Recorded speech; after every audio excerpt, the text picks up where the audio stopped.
இயேசுவின் பாடப்புத்தகங்கள். இயேசு அவரது கல்வியை பரலோகத்தால் நியமிக்கப்பட்டவைகளில் இருந்து பெற்றார்.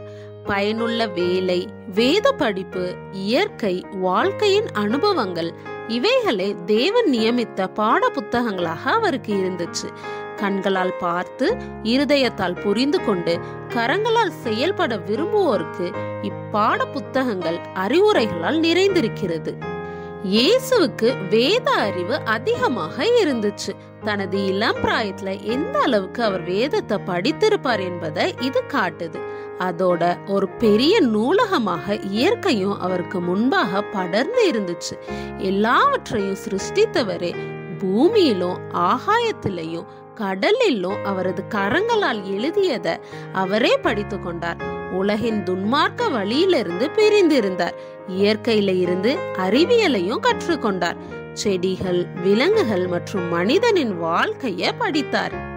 தனது வாழ்க்கையின் ஆரம்ப காலத்துல இருந்தே ஒரு நோக்கத்தோட இருந்தார். மற்றவர்களை ஆசீர்வதிக்கவே வாழ்ந்தார். இயற்கை அவருக்கு பெரிதும் உதவியது.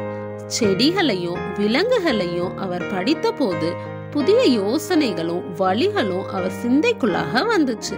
தன்னை சுற்றி இருப்பவைகள் எதனால அவைகளின் தன்மைகளை பெற்றிருந்தாங்க என்பதை அறிய முயற்சி செய்தார்.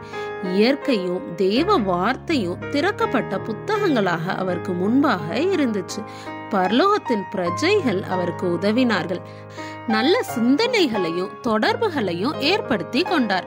அறிவாற்றல் துவங்கின சமயத்துல இருந்து கிருபையிலும் சத்தியத்தின் அறிவிலும் வளர்ந்து கொண்டே இருந்தார்.